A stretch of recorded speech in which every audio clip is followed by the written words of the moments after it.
नमस्कार। India speaks daily में आपका स्वागत है। इंडिया स्पीक्स डेली अर्थात no left no right only Sanatan voice और मैं हूं संदीप देव। दो हिंदुओं के लिए अच्छी खबर। और आप जानते हो नो लेफ्ट नो राइट, मेरा पाथ एकदम सीधा है, सनातन धर्म हिंदू, और जिसके लिए मैं बिना लाग लपेट के बात करता हूं। तो हिंदुओं के लिए दो बड़ी अच्छी खबर आई और दोनों ही खबर कांग्रेस की सरकार से आई है।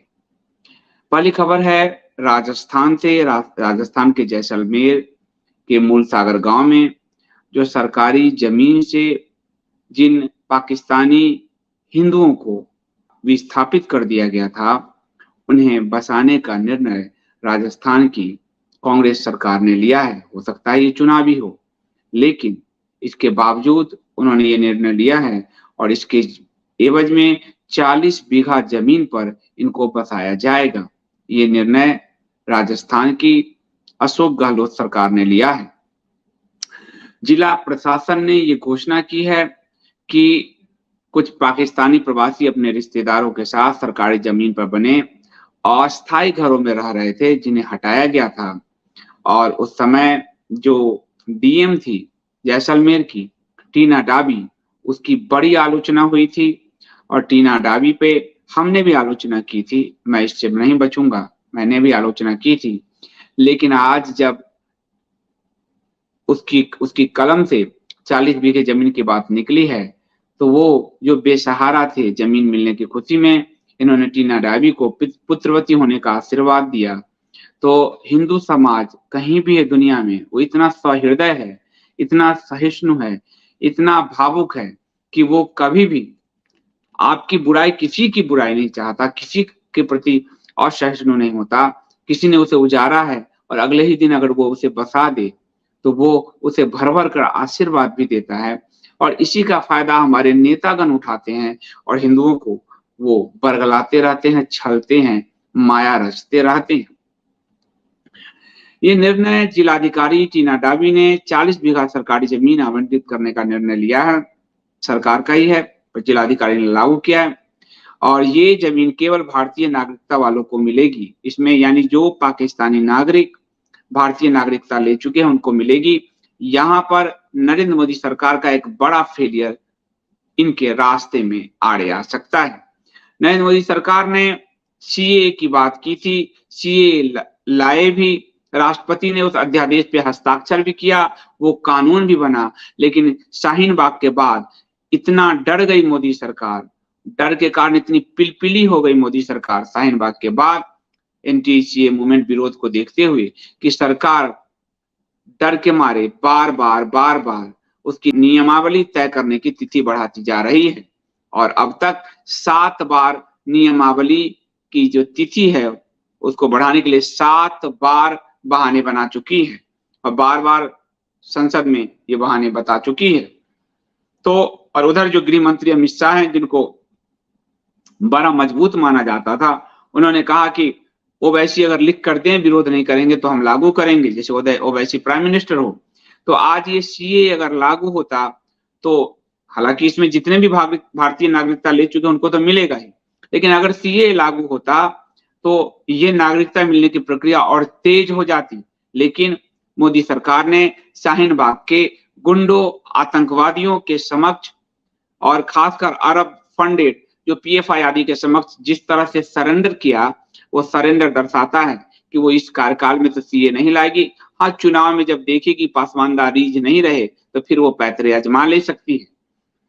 और पार्टियों के नेताओं द्वारा उन्हें हटाने पर आपत्ति जताए जाने के बाद कलेक्टर ने उनके लिए मुफ्त में भोजन, पानी और आवास की व्यवस्था की। ये शरणार्थी अभी रैन बसेरा में रह रहे हैं, उनके लिए भोजन की व्यवस्था इंदिरा रसोई में जिला प्रशासन द्वारा की गई है। ये पंजाब केसरी की रिपोर्ट है, मैं कहूंगा रिपोर्ट दिखाएगा। इस समय करीब पाकिस्तान से आए हुए 50 हिंदू परिवार हैं जो रैन बसेरा में रह रहे हैं। मूल सागर में नगरीय सुधार न्यास द्वारा भूमि आवंटन के बाद अब तक बहुत जल्द ये प्रवासी नए स्थान पर जाकर झोपड़ी बनाएंगे। नगर विकास न्यास के सचिव जगदीश आसिया के मुताबिक कलेक्टर टीना डाबी के आदेश पर पाक शरणार्थियों के लिए जगह चिन्हित कर 7 दिन में उन्हें वहीं बसाने के निर्देश दिए हैं। और इसके लिए मैं टीना दावी की मैंने आलोचना की थी। आज मैं उन्हें बधाई देता हूं कि आपने एक मानवीय निर्णय लिया है।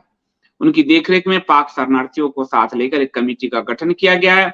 इसके बाद गांव में करीब 40 बीघा जमीन उनके लिए आरक्षित कर दी गई है।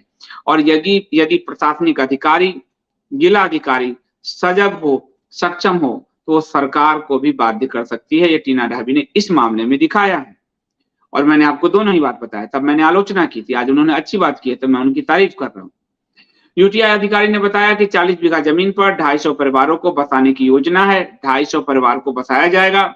जिन लोगों को भारतीय नागरिकता मिली है उन्हें यूआईटी लीज पर जमीन देगी। वहीं जिन लोगों को अभी तक नागरिकता नहीं मिली है उनका रिकॉर्ड इसी जगह पर रखा जाएगा और उनकी नागरिकता के लिए प्रयास किए जाएंगे। तो जिला अधिकारी खुद नागरिकता के प्रयास की बात कर रही है। ये नागरिकता का जो कानून है वो 50 के दशक वाला कानून है जिसके तहत नागरिकता मिलती है, लेकिन तेजी सीए में मिल सकती थी, जिसको मोदी सरकार ने लागू अभी तक नियमावली जिसकी नहीं बना पाई है। नागरिकता मिलते ही उन्हें जमीन पट्टे पर दे दिया जाएगा। वो 250 परिवार यानी सुरक्षित हैं और जो 50 परिवार जिनको नागरिकता मिल गई है वो अपना घर बना सकेंगे। बाकी के लिए वो जमीन सुरक्षित रहेगी। और जिलाधिकारी ने कहा कि हम उसके लिए प्रयास करेंगे। तो इसके लिए बहुत ही धन्यवाद की पात्र है टीना दावी और राजस्थान की कांग्रेस सरकार भी। यही स्थिति जब दिल्ली में आई थी तो दिल्ली कोर्ट में, हाई कोर्ट में यहाँ की जो सरकार थी और केजरीवाल सरकार और ये दिल्ली जो शहरी विकास मंत्रालय जो पूरी यानी कि जो मोदी सरकार के अधीन आती है, उसने इसका विरोध किया था। तो वो खबर भी आप ढूंढ सकते हैं। तो उसने उसका विरोध किया था दिल्ली के मजनू के टीला पर। आज भी बेसहारा होकर पाकिस्तानी हिंदू रह रहे हैं। भारतीय जनता पार्टी हिंदुओं के नाम पर वोट लेती है पर उसके रिकॉर्ड हिंदुओं के मामले में बहुत ही खराब है। खुद हम लोग, हमारी टीम गई थी हर्षवर्धन के पास, जो उस इलाके के सांसद हैं। हर्षवर्धन जो पूर्व स्वास्थ्य मंत्री थे, उन्होंने जिस बदतमीजी से कहा पाकिस्तान से आए हिंदुओं को कि क्या हमसे पूछकर आए थे, वो दर्शाता है कि भारतीय जनता पार्टी को सिर्फ हिंदुओं का वोट चाहिए। हिंदुओं की पीड़ा से उन्हें कोई लेना देना नहीं है, बस वोट को कैश करना है। दूसरी खबर भी आई है आपको कांग्रेस के ही राज्य से, और ये खबर आई है कर्नाटका से।